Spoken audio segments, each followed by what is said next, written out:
Caleb's first love got divorced after being cheated on. Without hesitation, he broke up with me and posted on Moments, "I really wish I could go back 8 years ago and change Sirius's fate of marrying that scumbag." Sirius was the girl he always kept in his heart. Later, he and I traveled back to 8 years ago together. He changed the fate of his first love marrying that scumbag. And I changed the fate of being with him. When I saw the post on Caleb's Moments, I had just finished an 8-hour operation on a patient. On my way back to the office, I passed out in the corridor due to exhaustion. When I woke up again, I was in a dim private room. Colorful lights were flashing everywhere and energetic music was playing in a loop.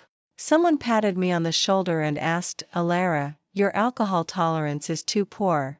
You can't even handle one drink." My blurry vision gradually focused, and I saw the person in front of me clearly. It was Sirius. She was wearing a wine-red short skirt and had long, slightly curly hair. I stared at her bright and gorgeous face for a few seconds in silence and then stumbled into the bathroom. Looking at my fair and delicate face in the mirror, I repeatedly splashed cold water on my forehead and had to believe that the scar was gone. I had traveled back to 8 years ago, the year when I just started my freshman year in college. Today was my roommate Sirius's birthday.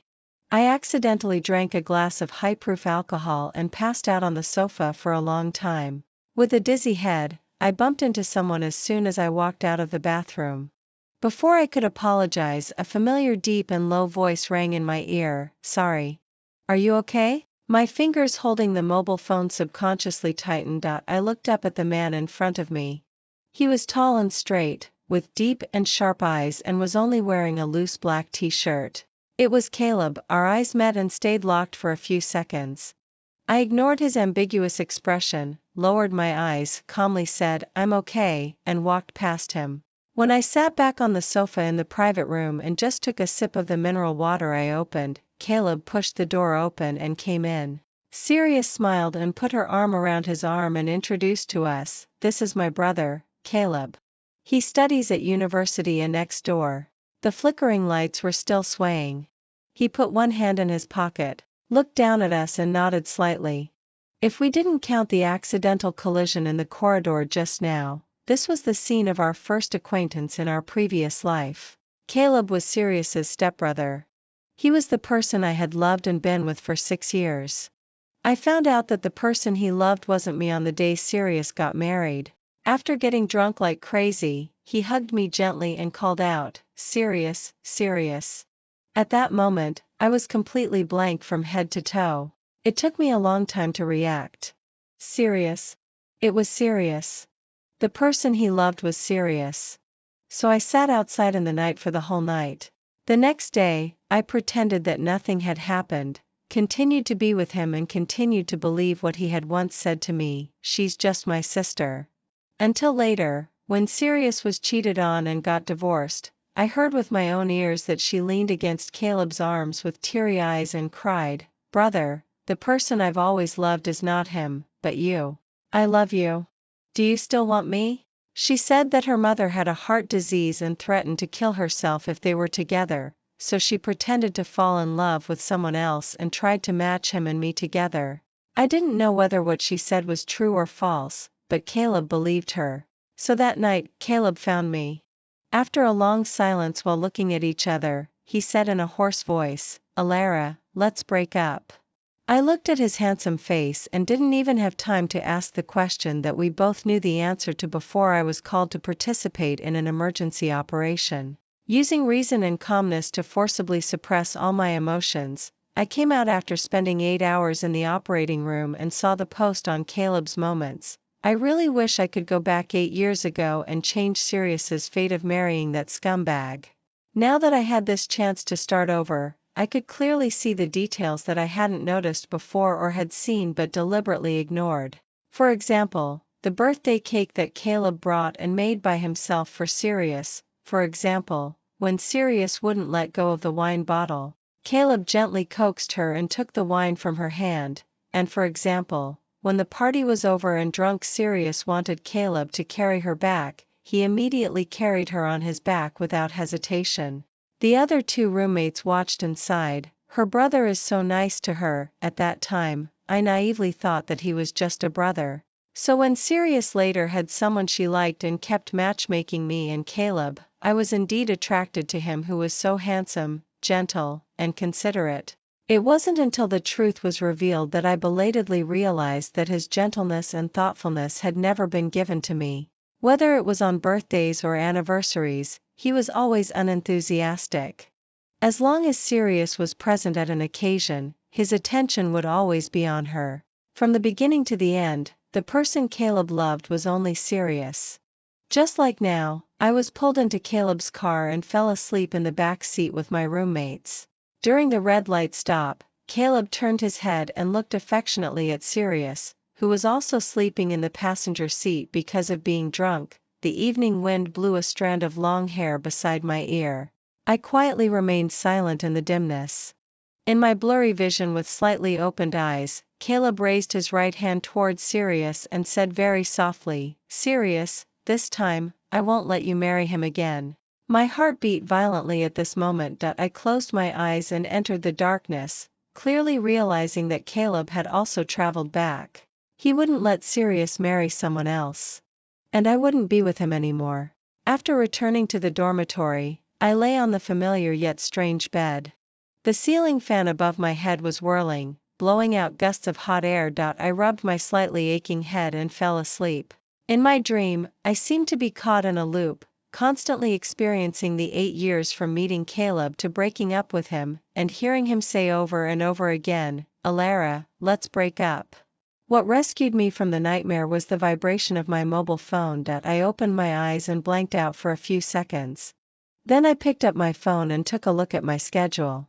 Suddenly, I remembered that at this time in my previous life, I had found a part-time job as a tutor to teach English to a high school student. I checked the time, quickly got out of bed to wash up, randomly grabbed a bag of bread, and then took a bus to the student's home. Fortunately, I was teaching English. Since I needed to read the latest academic achievements in the medical field after starting work, I hadn't dropped English. I flipped through the teaching materials and got a general impression.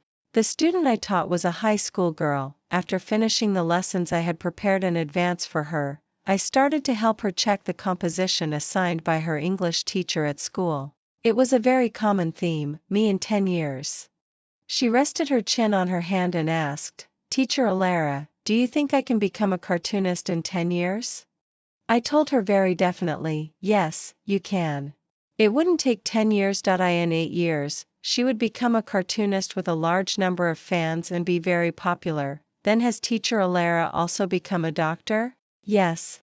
She made a sound of and suddenly excitedly pointed at the tall and straight figure walking under the shade of trees with a black umbrella outside the glass window and said affirmatively, "Teacher Selim must have also become a physics researcher." Through the rain curtain, I looked up and met his gaze. My heart suddenly contracted and memories quietly emerged that he didn't have 10 years later. 2 years later, he would die in a car accident. His name was Selim. He was the favorite disciple of the devilish professor in the physics department of university and next door and the center of topics when countless girls chatted. He repeatedly appeared on the confession walls of various universities. He was a person who was said to be perfect in both appearance and ability by everyone, and perhaps his only shortcoming was that he came from a poor family. In my memory, I didn't have many interactions with him. I only met him a few times in our school library, but the most impressive encounter was in my junior year when I went to the hospital to visit the sick Caleb. On my way back to school, when I was crossing the green light zebra crossing with passers-by, a speeding car rushed towards us through the red light. Amid screams and chaos, a black Mercedes with astonishing speed suddenly appeared and directly blocked the car. After a loud noise of tires rubbing against the ground, the two cars crashed into the guardrail in the distance together. I subconsciously ran towards it. Halfway there, an explosion suddenly rang out, flames instantly blocked my view. The cicadas on the camphor trees nearby were quiet for a moment and then started to screech loudly again. No one survived in the car. A fragment flying out scratched my forehead, leaving a scar. Later, this incident became a hot topic on the internet. The announced result was that among the two bodies burned beyond recognition, the driver of the car was a person who wanted to take revenge on society after losing all his property due to gambling and had gasoline in the car. The other one was Selim. The car belonged to his professor. That day, he drove to another university to pick up documents for his professor and happened to pass by that road on his way back. Netizens quickly dug up all kinds of information about him. Countless photos of him spread all over the internet. Some people were amazed at his appearance and talent and regretted his departure. Others also sighed, he saved so many families. His death was worth it. After all, he was alone. He had no father since he was a child, and his mother died of a serious illness in the year he took the college entrance examination. Indeed, he was alone, and no one would feel sad about his departure. Only the research project he was working on was suddenly interrupted, and no one was able to take over and continue the research for several years after that. Once when I went to visit him with flowers, I met his tutor, a chubby old man. He stood silently in front of the tomb. It wasn't until it started to drizzle that he let out a heavy sigh. Alas, this child. He originally had a bright future. For a long time after that, I suffered from insomnia. My whole heart seemed to be soaked in water, feeling dull, sour, and swollen. I thought that was probably my guilt and pity for him. My wrist was gently pulled. I came back to my senses. Selim's figure had disappeared outside the window, and I heard the student's voice in my ear, "Teacher Alara, I'm going to attend Teacher Selim's physics class. Remember what I just said. Don't be late tomorrow night." Actually, I hadn't really heard what she said clearly just now, but the distant memory from my previous life told me that tomorrow was her birthday. Because her parents were too busy to accompany her, she begged me to come and accompany her. I didn't know when the rain outside the window stopped. I looked at the ray of warm sun shining through the clouds and suddenly remembered the information about him that I saw on the internet after Selim died. Tomorrow was also his birthday.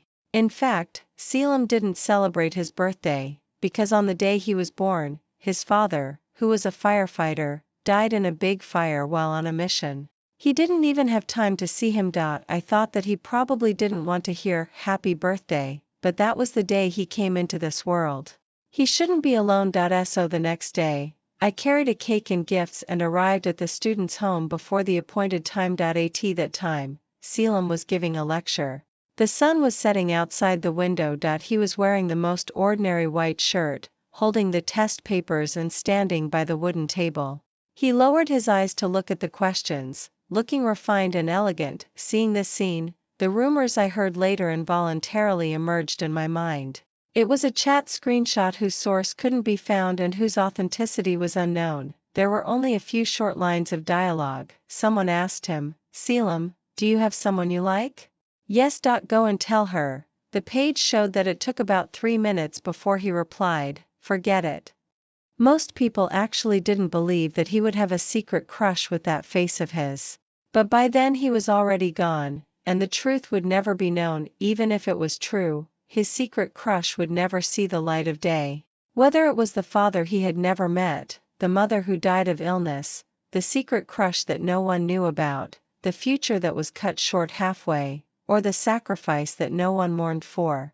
He had too many regrets. His fragmented life ended in a hasty manner in the end. The genius of the physics department of University A shouldn't have ended up like this. After the class ended, it was completely dark outside. The student couldn't wait to run up to me, picked up the paintbrushes I bought for her, and sighed, "Alas, if Mr. Selim hadn't been busy, the three of us could have been together." I thought for a few seconds, then looked up at Selim, who had finished packing up and was about to leave, and blurted out loudly, "How about Mr. Selim?" Just as the words left my mouth, in the sight of him turning his head to look over, suddenly the power went out, and the surroundings were plunged into pitch-dark darkness. I coughed gently and calmly lied to him, "How about Mr. Selim stays? We girls are afraid of the dark." There was a moment of silence in the air. Suddenly, with a pop, a cluster of flames burst out. Selim pressed the lighter with one hand and cupped the flame with the other hand. The outline of his eyebrows was outlined even deeper in the light and shadow. He looked up and said in a low voice, "Okay." By the light of the flickering fire, I held the cake with the lit candles in front of the two of them and said seriously, word by word, "Today we celebrate the continuation of life. May we be safe and happy for the rest of our lives." Putting aside my guilt towards him, no one hoped more than I did that he would be safe and happy for the rest of his life. The light in the room was dim. We shared the cake together, and the sweet smell filled the air. The student carefully ran into the study with a spoon in her mouth, brought out the grade sheet, and said joyfully, "Teacher Alara, my mom said that I've made great progress in this exam. To express her gratitude, she wants to invite you two to dinner." I looked at the scores on the sheet and remembered that there was indeed such a thing in my previous life. But at that time, I was called by Sirius to help move props and take pictures, so I declined the dinner invitation politely. As my thoughts came back, I suddenly looked at Selim sitting in the hazy light and shadow and clearly realized that on the day of that dinner in my previous life, I should have met him. But in the end, I still couldn't make it to the appointment smoothly. Because on my way there, I got my calf injured and was sent to the hospital when I saved a child who was almost hit by a car. To prove that I wasn't standing them up on purpose, I even took a photo and sent it to the student's parents. The wound wasn't serious. It was just a scratch on the surface of the skin, and it hurt a bit like it was burning. There was no need to be hospitalized. While waiting for the doctor to apply medicine, I accidentally scrolled through Sirius's WeChat moments, which were photos of the activities of their photography club. Caleb was also in the pictures. Well, as long as it was Sirius, he would always come whenever she called. I remembered that on the 4th anniversary of my relationship with him, Sirius had a quarrel with her boyfriend. After getting drunk in the bar, she called Caleb, crying and saying, "Brother, I'm so sad. Could you come and accompany me?" At that time, we had just arrived at the reserved restaurant and hadn't had time to order yet. He stood up and was about to leave. I said I would go with him to have a look. But he stopped me with the reason being, "Alara, Sirius has always cared about her face since she was a child. She definitely wouldn't want you to see her in a mess." I asked him, "What about you?" "I grew up with her since childhood. It's different." Later, not long after Sirius made up with her boyfriend, at a party, she said to her boyfriend coquettishly, "Humph, you're not the only one who likes me. If you make me angry again, I won't want you anymore." Caleb silently drank a glass of wine beside her and didn't say anything. Actually, he should have always known that Sirius knew about his feelings but pretended not to know anything, continued to enjoy his kindness without any burden, and at the same time could be with the person she liked. As for me, with just one sentence from Caleb, "She's my sister and also your friend," he could stop me from saying anything else. Fortunately, now that I got a second chance, I wouldn't be their tool anymore. After getting my wound bandaged, I limped out of the hospital. As a result, it suddenly started to rain halfway. Since the wound couldn't get wet, I endured the severe pain and quickly found a sheltered building to prepare to call a car. Unfortunately, when it rains, it pours. My mobile phone ran out of battery and shut down. The wind in late summer carried a bit of coolness. Just as I resigned myself to waiting for the rain to stop, Selim appeared. He came in the rain with an umbrella, took off his coat and tied it around my injured calf. Then he handed the umbrella to me and picked me up horizontally, saying, "The road here is narrow, and it's not easy to get a taxi. Let's go to another place." I leaned against his arms in a bit of astonishment. The faint fragrance of bitter pomelo was in my breath, and the steady heartbeat in his chest was in my ears. My sight passed over his protruding Adam's apple and finally landed on his side face. After getting in the car, I asked him why he came. He explained naturally that the student's mother was worried, but she still had a meeting, so she asked him to come and check on me. As a result, my phone was turned off and couldn't be reached, and he had searched for a long time before finding me. Probably because of the rain, there was a damp and stuffy atmosphere in the car. I opened the car window a little bit. I couldn't imagine how many places he had searched. Later, my tired nerves were invaded by sleepiness after relaxing. When I woke up again, the rain had stopped and we had just arrived at the school gate. Selim carefully helped me get out of the car and then carried me to the downstairs of the dormitory. Before leaving, I thanked him. Hearing this, he lowered his eyes to look at me and smiled. "You're welcome, Teacher Alara."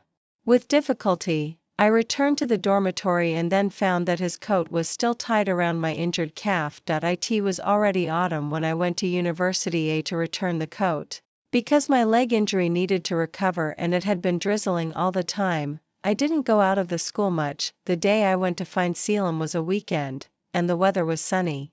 After arriving at the school, I realized that I was a bit reckless. I had rushed over without knowing any information. Looking for someone like this was undoubtedly like looking for a needle in a haystack. In the end, I didn't find Selim but unexpectedly bumped into Caleb. At that time, I was passing by the basketball court and heard someone shout in the chaotic noise, "Call an ambulance quickly. He fainted." My instinct as a medical worker for many years made me run over subconsciously. I pushed aside the crowd and saw the unconscious boy lying on the ground. Immediately, I knelt down to check on him and gave him cardiopulmonary resuscitation. About 15 minutes later, the boy gradually regained consciousness, and the doctor from the infirmary also arrived. I slowly got up and was about to leave when I accidentally saw Caleb, who had been looking at me for I don't know how long across from me. He was wearing a red and black basketball jersey and standing in the middle of the crowd. Calmly looking away, I picked up the coat and turned to leave. Probably because of the excessive attention, a boy behind me asked, "Caleb, do you know her?" "No, I don't." I hugged the coat and sat down in the nearest dessert shop to take a rest and slowly recover my consumed energy. The wind chimes on the glass door occasionally made a clear ding-dong sound. I was a bit bored and played Go Bang on my mobile phone. After the wind chimes rang again, a figure suddenly appeared in front of me. I looked up. It was Selim. The sound effect of losing the game came from my mobile phone. I looked at him in surprise and said with a smile, "What a coincidence." To meet like this. The next second, he raised his eyebrows and said, "It's not a coincidence. I came here on purpose." Under my puzzled expression, he opened his mobile phone and put it in front of me. The page shown was a post on the confession wall asking to find someone. The photo was of me saving people on the basketball court with the caption, "Within 3 minutes, I want to know all the information about this woman." Less than half an hour after it was posted, there were already hundreds of floors of discussion. But most people were just joining in the fun, and only a very few were seriously communicating and commenting. "Looking at this professional first aid technique, she's probably from the neighboring medical school. Why is she in our school? The coat in her hand seems to be a men's style. Is it her boyfriend's? Is her boyfriend from our school?" I didn't continue reading the rest. A bit embarrassed, I picked up the coat beside me and handed it to him. "It's already been washed clean." That night when I returned to the dormitory, my roommate, who was extremely gossipy, immediately handed her mobile phone to me. On it was the confession wall of University A, and the latest post was, "The mystery is solved, she's Selim's girlfriend from the physics department." The picture attached was of me handing the coat to Selim in the dessert shop, with the pink filter added. It somehow looked a bit more ambiguous. When my roommate's gossipy soul was burning brightly, I immediately explained the reason clearly to her. After listening to the whole process, she struggled and said, after being disappointed, "It seems to have potential. Let's casually ship them for a while." I smiled helplessly and looked down at Selim's WeChat avatar. His nickname was just 2 simple words, Selim. The avatar was a pure white paper crane. After thinking about it, I changed the remark to, "Teacher Selim." His WeChat moments were very clean. There was only one text without a picture: "The wind is rising." The release time was the day we met. Somehow, I suddenly remembered that on the 6th anniversary of his death on another track of Fate, it was sunny after the rain, and the afterglow filled the sky. I took a bouquet of flowers to visit him. At that time, my shadow was reflected on the tombstone. I quietly looked at him, who was refined and handsome in the gray-white photo, and suddenly the wind blew. The hair hanging on my shoulders fluttered in the wind, and the leaves kept making a rustling sound, just like the signal for a new chapter of the Fate track to begin. Later, time and space reversed, and I went back to the past. We met. I'm glad that the time I came back was before I got to know Caleb. Compared to wasting time taking revenge on him if I got another chance, I would rather be strangers who had nothing to do with him, just like what he said on the basketball court that day. I don't know her. My freshman year ended abruptly in chaos and haste. If I remembered correctly, among the new students coming to University A, there would be the person Sirius liked. He was Caleb's direct junior. According to the development in the previous life, the two got to know each other at a party organized by Caleb. Then Sirius would fall in love with him and start to play matchmaker between me and Caleb. Eventually, through the coincidences she created time and time again, Caleb asked me to be with him. Now that he has also returned to the time before Sirius met that guy, he will probably prevent the two from getting to know each other and finally be with Sirius. This was the ending I had expected. However, the development of fate is always full of drama. In the examination room of the last professional course before the holiday, I was sitting right behind Sirius. When I was about to hand in my paper after finishing answering the questions, I saw her, who had been lying on the desk sleeping, suddenly wake up and stand up. She picked up the test paper, took a look at it, then looked around and excitedly grabbed a confused classmate beside her and asked him loudly, "What year is it now? Tell me what year it is now." I silently watched her back and got up to hand in my paper and leave. Outside the examination room, Caleb was waiting for her. When we passed by each other, he suddenly called out to me. Even the photo wall that recorded my relationship with Elijah had been torn down, and diapers were piled up underneath. After that, due to the holiday, I didn't see him for a long time. I originally thought that the two who had a chance to start over would fall in love with each other and finally have a happy ending. Unexpectedly, that wasn't the case. Sirius didn't choose Caleb again. Even if given another chance, she still liked Caleb's junior. What she said to Caleb after being cheated on and divorced back then was just a lie. Surprisingly, this time she didn't play matchmaker between me and Caleb. Instead, she wanted to match Caleb with Lyra, the woman who would make her husband cheat in the future. I didn't know what had happened during the holiday that had just ended. When we met again, Sirius had already become good friends with Lyra. The wind at night was a bit chilly. I was walking back to the dormitory building with my books in my arms. From a distance, I saw Caleb and Sirius talking downstairs. I didn't stop my pace. When I walked straight past them, their conversation came from behind. "Sirius, I'll say it again. She's not a good person. You're so innocent. If you don't stay away from her, you'll be cheated sooner or later." The next second, Sirius' coquettish voice rang out, "Brother, trust me. You don't know her. She's really nice. Just try being with her, please." Sirius officially announced her relationship 2 months later. It was a weekend. I was at a party when I encountered Caleb, who was dead drunk. At the corner of the corridor outside the private room, I was suddenly pulled into his arms by him when I was coming back from the bathroom. The strong smell of alcohol immediately surrounded me. After I realized what was happening, the more I struggled, the tighter he held me. He also said in a hoarse voice beside my ear, "Sirius, why are you with him? He'll hurt you in the future. You must have been forced. You clearly like me, right? The person you like is clearly me." Later, when my struggle was in vain and I was about to kick his calf, the hand pressing on my back suddenly loosened. The next second, he was grabbed by someone by the wrist and thrown to the ground, and because I had struggled so hard, I was about to fall when he suddenly let go.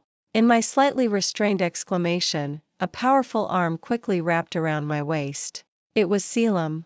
He happened to be attending the celebration banquet held by his group here and came out to get some fresh air. He accidentally witnessed this scene. Probably because of the pain, Caleb, who was thrown to the ground, sobered up a bit. He stood up leaning against the wall in a mess and frowned as he looked at me. "Alara? One more word would be a waste."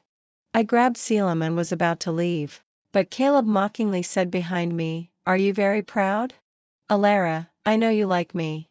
You're very proud to see that I couldn't be with Sirius, aren't you? Ha, so what if you're with him? He's just a short-lived guy. After all, he's doomed to die. I knew that he might have confused the people and things from the two lives now and was emotionally unstable, so he started to say whatever came to his mind to attack others. I didn't care what he said about me, but he shouldn't have said those things about Selim. I stopped, turned around and walked to Caleb, who was still looking at us with a contemptuous expression, and told him word by word, "Shut up, Caleb. He won't die. Because I'm here, I've come to change his fate. Although I can't travel back to the time before his father sacrificed himself to save his father, nor can I travel back to the time before his mother died of illness to save his mother. But I've traveled to the present and can save him." As my thoughts wandered, I walked out of the hotel door. It was only when the horn of a passing vehicle sounded that I suddenly realized that I was still holding Selim's hand. My slightly warm palm seemed a bit sweaty. I paused for a second and immediately let go, putting my hand behind my back and squeezing it tightly. "Sorry, I forgot. Also, thank you just now." His hand hanging by his side clenched into a loose fist. He looked at me with lowered eyebrows and asked, "What he said just now?" My heart skipped a beat. I couldn't wait to interrupt him. What he said just now was just drunken nonsense. Don't believe it. Selim, you'll have a bright future. You still have a long, long future ahead of you. After looking at each other in silence for a few seconds, he suddenly smiled easily and asked me, "What about you, Alara? You'll definitely become an excellent doctor in the future, right?" After a long while, I smiled brightly at him and nodded vigorously. "As long as I'm alive, I'll do my best to cure the sick and save the patients." Sirius still couldn't successfully match Caleb and Lyra in the end. But Lyra liked Caleb and pestered him. In a sense, Sirius' goal was also achieved because Lyra probably wouldn't make her husband cheat in the future. The only thing she probably didn't expect was that Caleb had also traveled back. And Caleb was also stubbornly believing what Sirius had said to him in the previous life. That lie was like an oxygen mask for him, drowning in the water, making him hold on to his love with great difficulty. The person who finally shattered this oxygen mask was also Sirius. It happened at a party I didn't participate in not long after. That night, when my two roommates returned to the dormitory, they described the situation to me with extremely complicated expressions. Sirius slapped Lyra after getting drunk. We couldn't even stop her. She insisted on saying that Lyra was a shameless mistress. The more her boyfriend tried to stop her, the crazier she became. But strangely, her brother was unusually calm at that time. He just stood quietly on one side and watched her throw a drunken tantrum. I was slightly surprised for a moment. I opened my mouth but finally didn't say anything. Caleb wasn't calm, he was just heartbroken. He knew that Sirius had also traveled back, not only didn't choose to be with him, but also treated him as a tool to stop Lyra. Caleb, was just a joke. I didn't see him come to find Sirius for a long time after that, but Sirius didn't care either. I met him several times when I went to University A to find Selim. The most impressive time was when Selim and I were having dinner at a newly opened restaurant outside the school. When we passed an outdoor barbecue stand, suddenly some people got into a fight. Caleb was among them. The scene instantly became chaotic, mixed with all kinds of angry shouts, screams, and the fragments of beer bottles smashed by violence flew straight towards me. Selim was quick-eyed and pulled me into his arms. The fragments scratched his side face, leaving a very thin bloodstain. I exclaimed in horror, "Selim!" He quickly pulled me into a dumpling shop opposite and comforted me, "It's okay. Don't be afraid." Later, before the police arrived, the disturbance suddenly subsided. I used mineral water to clean Selim's wound. Then I took out a green cartoon band-aid from my pocket. Just as I was leaning over to carefully stick it on him, Caleb pushed the door open and entered. Together with him were several other people from the brawl just now. They were probably his friends and they were all injured to varying degrees. There was still wiped blood on Caleb's lips. While they were still angrily cursing the other side in the brawl, I continued to quietly stick the band-aid on Selim. Then I heard Caleb suddenly kick a table and said angrily, "Shut up." The next day, I was stopped by Caleb at school. It was snowing slightly at that time. There were still bruises on his face. His eyes looking at me were full of complexity. He said, "Alara, you too won't have a good ending. Here's a piece of advice for you. Don't like him." My expression gradually turned cold. I turned around and threw a sentence at him, "I'm not a psychiatrist. Don't come to me." His somewhat frivolous and casual voice came from behind, "Alara, the person you should have liked is me. My life has been peaceful and smooth. The only misfortune was meeting Caleb and Sirius and wasting 6 years of my feelings. And Selim is the person I owe a life to. When I first traveled back, I thought I came back to change the fate of being with Caleb. Later, I found out that wasn't the case. One afternoon near the end of my sophomore year, I was suddenly awakened from a nightmare during my afternoon nap. In the dream, I returned to that intersection. When I was crossing the road with other pedestrians, a speeding car rushed towards us. In the panicked crowd, I watched helplessly as a black Mercedes blocked the car and then exploded. The old fan above my head blew my hair flying. I opened my eyes and stared at the ceiling in a daze. I had always known that this was an unsolvable problem. Except for the reason that the driver was driving to hit people to take revenge on society, I didn't know any other information about the driver. I can save Selim, and I can also avoid going to that intersection, but what about the elderly, children, pregnant women, and students who would still be on that road? Once when I was thinking deeply about it without getting any result, I went to the police with a 1 in 10,000 chance, and the reply I got was, "Student, have you watched too many science fiction movies? We handle cases based on science, not superstition." In early June, when the college entrance examination was approaching, Selim and I finished our tutoring jobs at the same time. By this time, I had known him for almost 2 years. I hadn't seen any special girl beside him, nor had I heard him mention any. Basically, I could conclude that the screenshot of the secret love was fake. I had actually imagined the type of girl he might like. Maybe she was pretty, maybe she was smart, or maybe she was as excellent as him, but no matter which type, she must be very nice. That night, the parents of the students invited us to dinner again to express their gratitude. It was already dark when we finished. Selim and I were walking in the alley bathed in moonlight. Perhaps because I knew that the end of the road was parting, or perhaps because the night always makes people feel melancholy and lost. When I passed a dim yellow street lamp, I pretended to chat casually and asked, "Selim, is there anyone you like?" After a long silence, he answered something irrelevant, "What's the matter? Come to think of it, you've turned down so many people. Do you already have someone you like?" I held my breath and heard a soft, "Yes." Without making a sound to interrupt, I quietly turned around and left. In 6 years, so many things could happen. I admit that I liked Selim. As for when the feeling of wanting to make up for something had changed into liking, I couldn't trace back to its origin. But at that time, for me, since I knew there would be no result, I could only choose to suppress it. It wasn't until 6 years later that it spread like wildfire when the right moment came. After that, for a long time, I always used the excuse of being busy with work and having to work overtime, so I seldom met him, and our relationship remained at a neither too close nor too distant distance. Until he showed up in my consultation room for 3 consecutive days. I told him a bit helplessly, "Selim, you don't have to come every day." He said rather stubbornly and seriously, "I registered and waited in line. What I mean is that you don't have to come to see a doctor every day. It's not serious." He was silent for a moment, and his lowered voice seemed to be filled with great restraint. "Actually, I didn't come to see a doctor."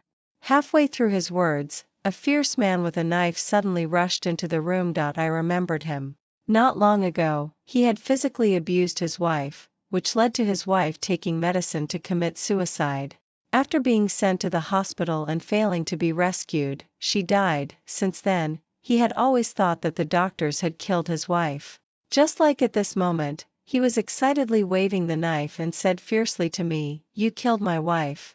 Later, in the chaos, the man was subdued, and Selim was scratched by the knife while protecting me. The wound was on the back of his shoulder and was stitched up with 10 stitches. I stood in front of the hospital bed, looking at his somewhat pale face. Suddenly, my nose felt sour, and my voice became abnormally hoarse. Sorry, whether in the past or now, he always got hurt because of me.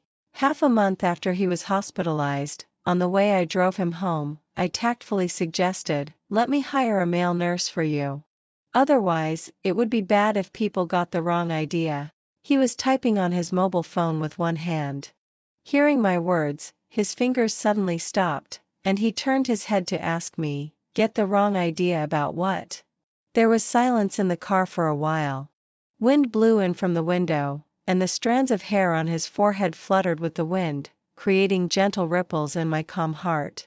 I tightened my grip on the steering wheel, looked straight ahead, and didn't say anything more. Finally, since he refused to let strangers come in to take care of him, I took on the responsibility that I should, but actually, he didn't need too much care.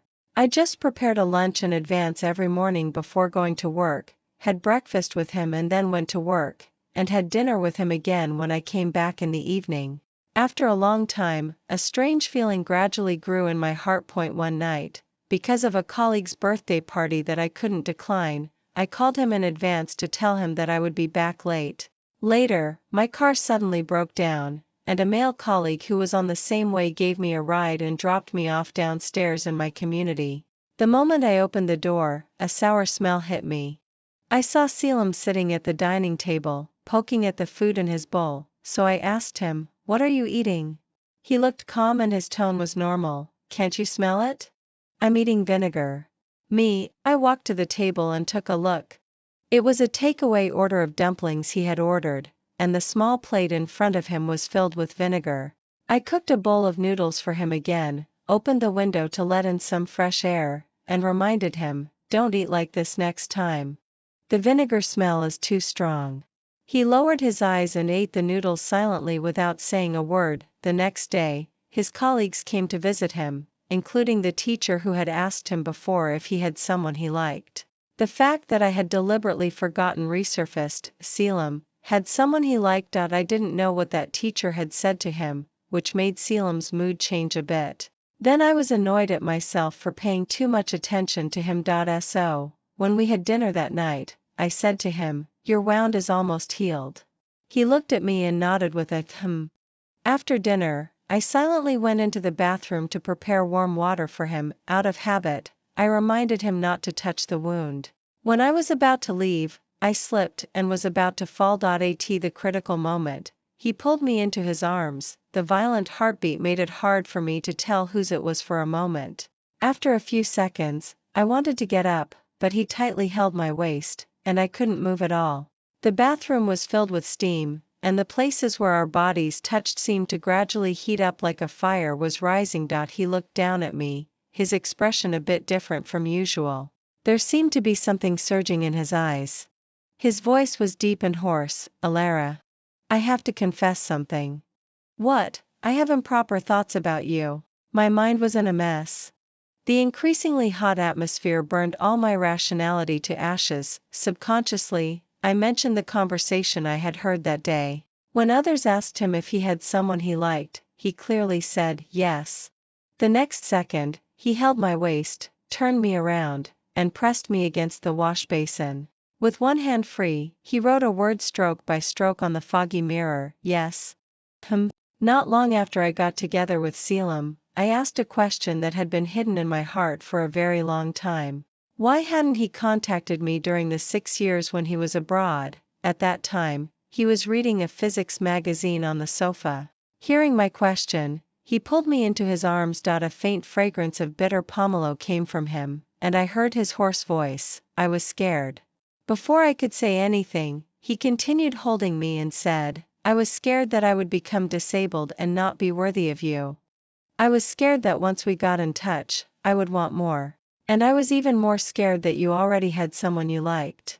During this short pause for breath, a sour feeling rose in my heart and my eyes felt a bit sore. I hugged him back and said with full of emotion, Selim, you're really amazing. He could make his way to me from such a difficult path. After a moment of silence, his hand slid down along my waistline. He chuckled softly and asked me gently, I have something even more amazing. Dr. Alara, do you want to see it? Me, the warm atmosphere was instantly ruined. Later, regarding this issue, Selim had been constantly proving it to me through his actions and would always ask me halfway if I thought he was amazing. I never answered. And he never gave up. The first time Selim took me to meet his parents was half a year after we fell in love. Looking at the woman on the tombstone, I was a bit surprised. She was a very beautiful and gentle woman, but in the end, she was tortured by illness and didn't look like herself anymore. I was by her side when she died. My mother was her attending physician. In my senior year of high school, every time I went to the hospital to look for my mother, I would meet an aunt. Sometimes when I didn't see my mother in the office, I would wait in her ward. As the number of times increased, I gradually got familiar with her. I cut fruit for her, folded paper cranes for her, and chatted with her. Until the eve of the college entrance examination, she passed away. That was the first time I directly faced serious diseases and death. Somehow, I understood my parents who didn't have time to accompany me because of their work in the hospital. So when filling out the college application, I chose the medical major that I used to dislike the most. It's a pity that at first, I thought only cancer couldn't be cured and wanted to try hard to find a solution. After studying medicine, I found that there were few diseases that could be completely cured.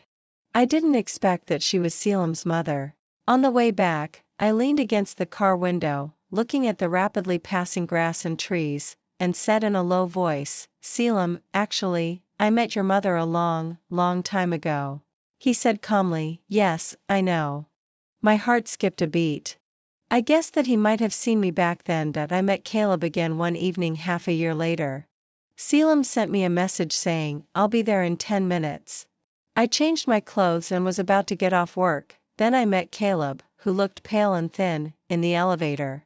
There were only the two of us. During the silent moment, the elevator reached the first floor.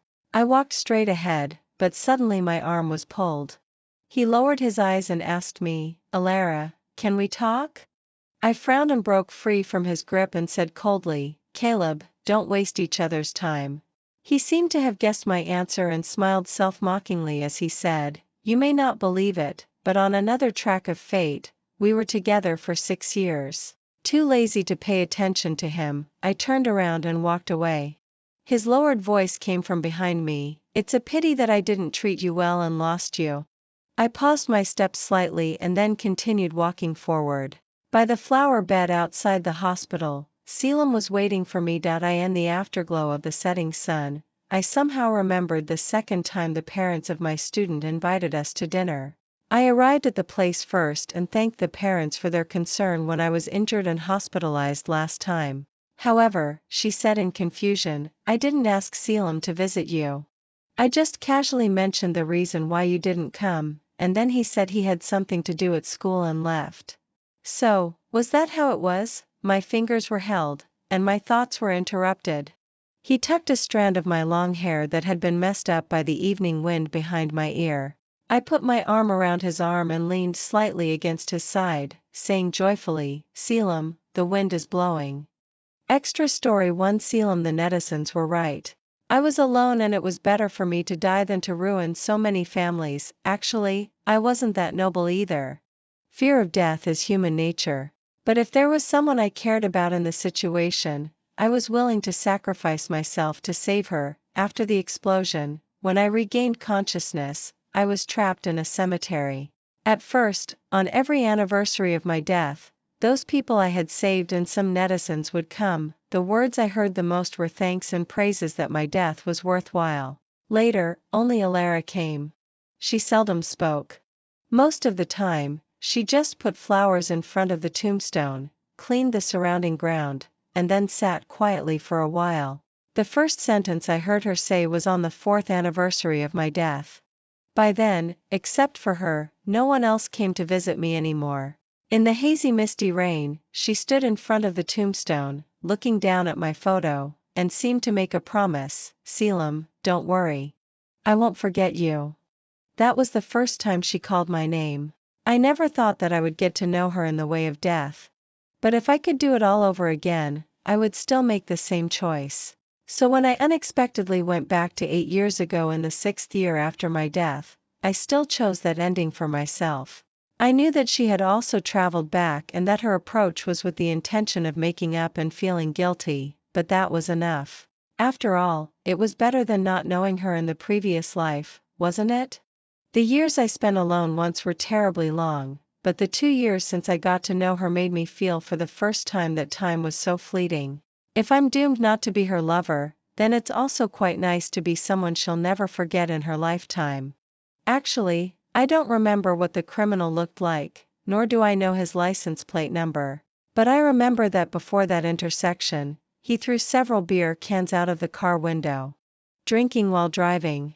This would be the only information that could enable me to stop him before Alara. So when I saw him throw out a beer can from the car again, I caught up with him and honked the horn at him. Unexpectedly, he seemed to be suddenly stimulated and immediately rushed towards a small square nearby. When I accelerated and cut across to block his way, inappropriately, I thought of the movie that I hadn't finished watching. Probably, I'll never know the ending. In the late spring of that year, I asked for leave from school to visit my mother in the hospital. The ward was very quiet and my mother was still sleeping. When I walked to the other side and was about to sit down to read a book, I saw a plate of cut fruit pieces on the table beside the bed, and beside it was a pure white paper crane folded by hand. In a moment of slight daze, my mother woke up. She smiled gently and said to me, "This was folded by Alara for me."